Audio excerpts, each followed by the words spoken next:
Assalamualaikum dan selamat sejahtera murid-murid.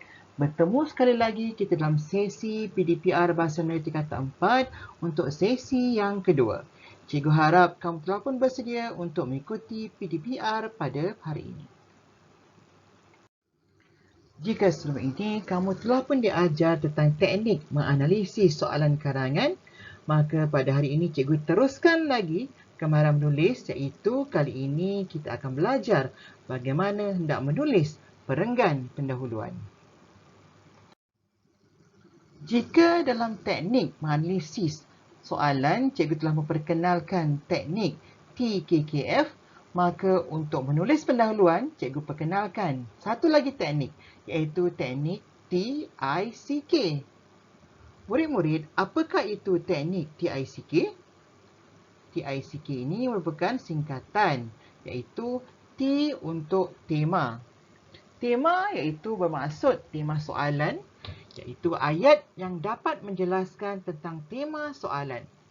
Anda boleh menyatakan takrif tema, kau boleh memberikan statistik, peribahasa, pendapat tokoh, petikan ayat-ayat Al-Quran yang berkaitan dengan tema soalan.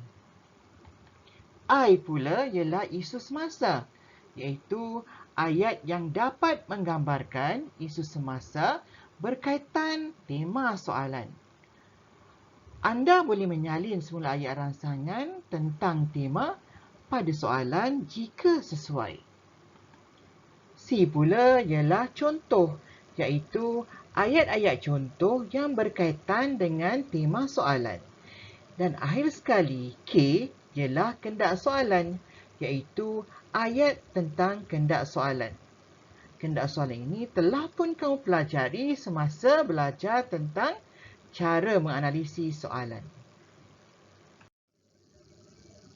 Baiklah murid-murid, mari kita cuba menjawab soalan yang pertama. Soalannya berbunyi, sejak akhir-akhir ini kita sering dipaparkan dengan kisah penganiayaan haiwan oleh mereka yang tiada perasaan sayang terhadap haiwan seperti haiwan peliharaan. Huraikan pendapat anda tentang cara-cara menjaga haiwan peliharaan. Ya, bagaimana kita hendak menulis ayat tema? Di salah satu cara untuk kita membina ayat tema ialah dengan kita mentakrifkan tema karangan. Sebelum itu, apa agaknya tema karangan kita ini? Ya, karangan kita ini temanya ialah haiwan peliharaan.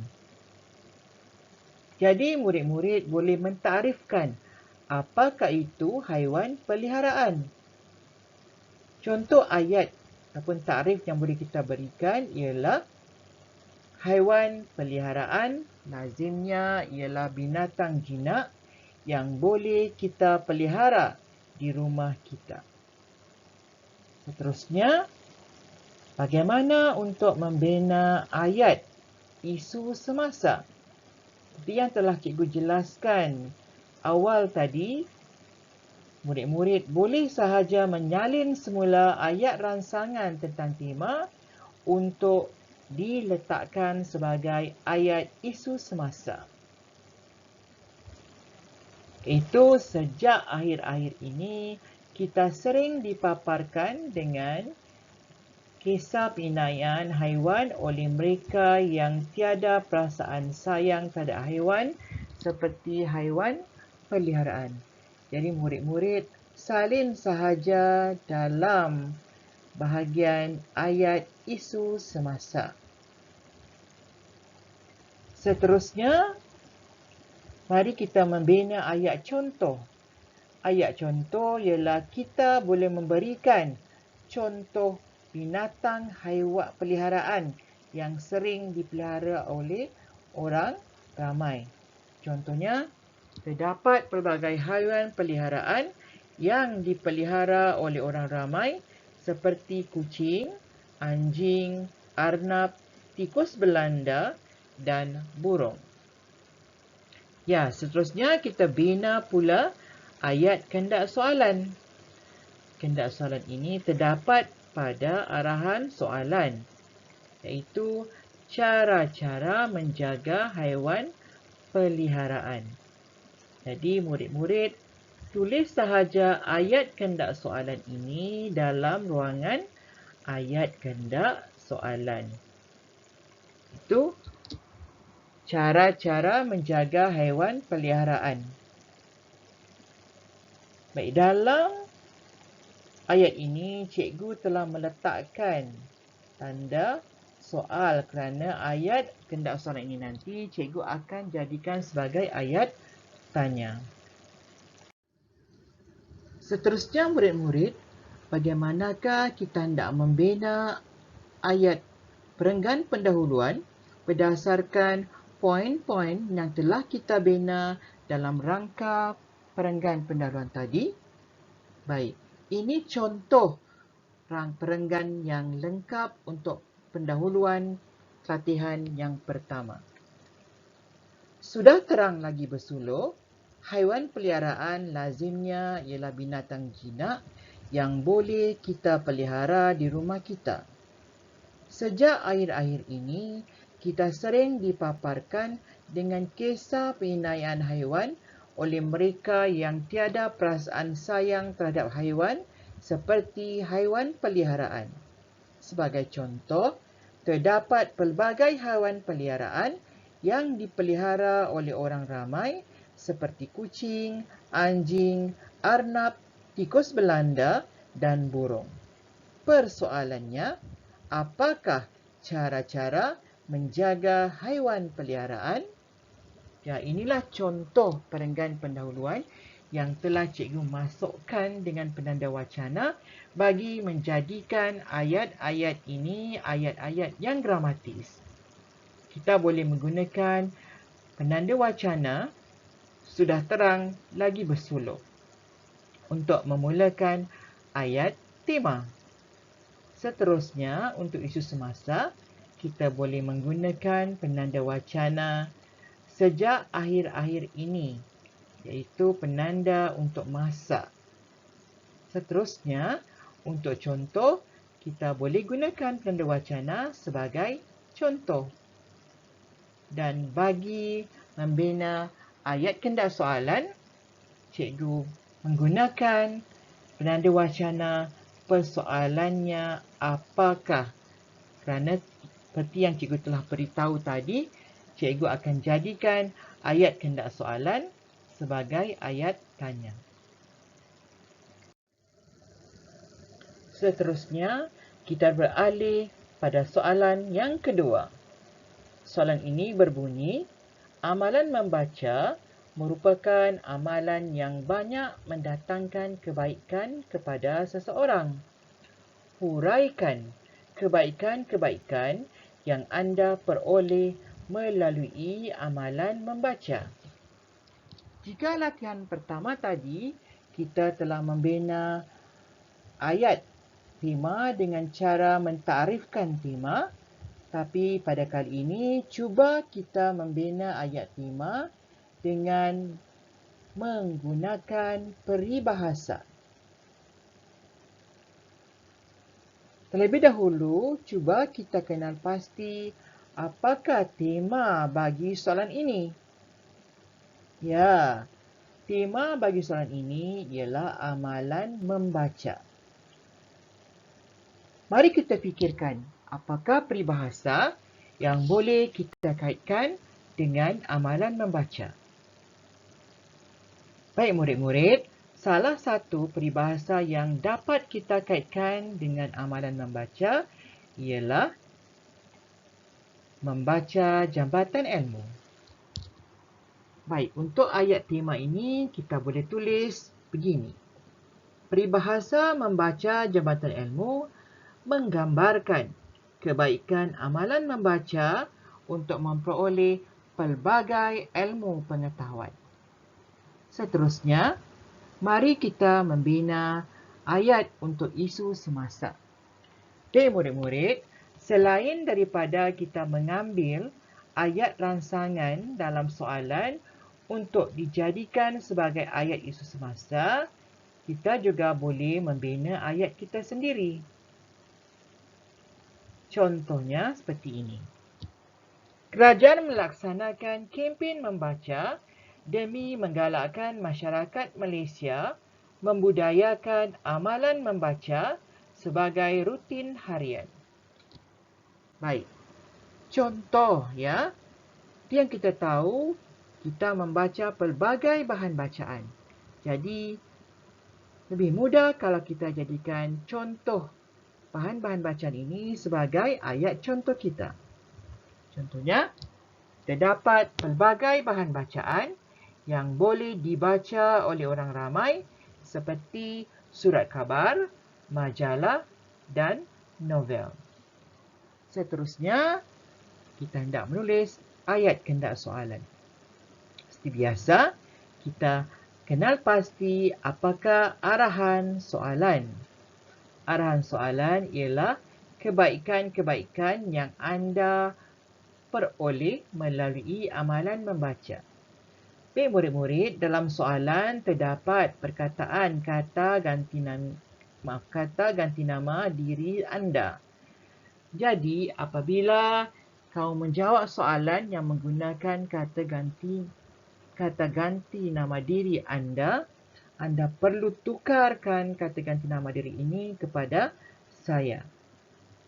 Jadi, kehendak soalan bagi soalan ini ialah kebaikan yang saya peroleh melalui amalan membaca, iaitu kamu tukar kata ganti nama diri anda kepada saya. Kali ini bagi latihan kedua, cikgu mahu kau melengkapkan sendiri perenggan pendahuluannya berdasarkan rangka yang telah kita bina tadi.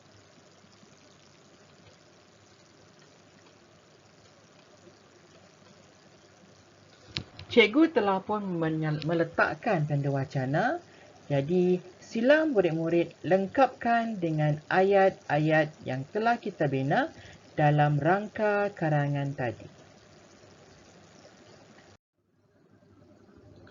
Selanjutnya, kita pergi pada latihan yang ketiga. Latihan yang ketiga berbunyi, Majlis Rumah Terbuka sempena sambutan Hari Perayaan menjadi budaya dalam kalangan rakyat Malaysia. Bincangkan kebaikan mengadakan Majlis Rumah Terbuka. Seperti biasa, kita kenal pasti terlebih dahulu apakah tema bagi soalan ini.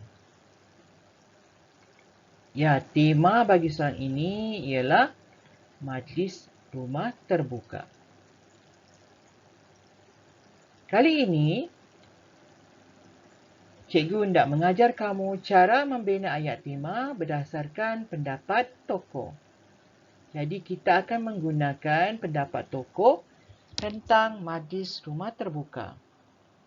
Cikgu telah pun mengambil pendapat mantan Perdana Menteri Malaysia, iaitu Tuan Mahathir Mohamad, tentang Majlis Rumah Terbuka. Ayatnya berbunyi, mantan Perdana Menteri Malaysia, Tuan Mahathir Mohamad berpendapat bahawa Majlis Rumah Terbuka mampu memupuk perpaduan dalam kalangan rakyat berbilang kaum. Seterusnya, ayat isu semasa. Kali ini cikgu ambil saja ayat rangsangan yang terdapat dalam soalan untuk cikgu jadikan sebagai ayat isu semasa.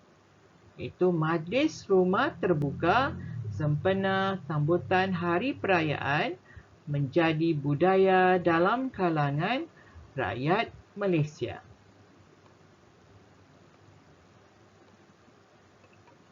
Seterusnya ayat contoh. Dah tentulah Majlis Rumah Terbuka ini berkaitan dengan majlis sambutan Hari Perayaan yang disambut oleh rakyat Malaysia. Ayat yang boleh kita bina ialah terdapat pelbagai hari perayaan yang disambut oleh rakyat Malaysia seperti Hari Raya Aidilfitri, sambutan Tahun Baru Cina, Deepavali dan Christmas. Seterusnya ialah ayat kehendak soalan. Seperti biasa, kita lihat apakah arahan soalan untuk kita membina ayat kehendak soalan. Iaitu ayatnya berbunyi, kebaikan majlis rumah terbuka. Jadi kita letakkan saja ayat kehendak soalan ini dalam ruangan kehendak soalan. Itu berbunyi, kebaikan mengadakan majlis rumah terbuka. Di murid-murid lengkap sudah rangka karangan untuk pendahuluan bagi latihan yang ketiga. Seterusnya, sila lengkapkan perenggan pendahuluan untuk latihan yang ketiga.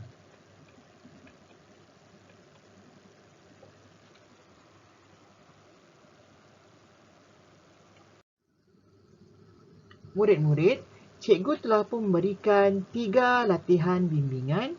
Kali ini, cikgu akan memberikan 1 latihan pengukuhan untuk menguji sejauh mana anda telah menguasai dan memahami pengajaran dan pembelajaran pada hari ini. Soalannya berbunyi, kini Kementerian Pendidikan menggalakkan para pelajar melibatkan diri dalam pelbagai aktiviti sukan. Huraikan pendapat anda tentang faedah-faedah menyertai aktiviti sukan dalam kalangan pelajar. Bagi membantu murid-murid menyiapkan latihan ini, cikgu telah pun menggariskan tema soalan ini, iaitu aktiviti sukan. Jadi, bagi membina ayat tema, murid-murid boleh memberikan ayat yang merupakan takrif tema, statistik, peribahasa ataupun pendapat tokoh yang berkaitan dengan aktiviti sukan.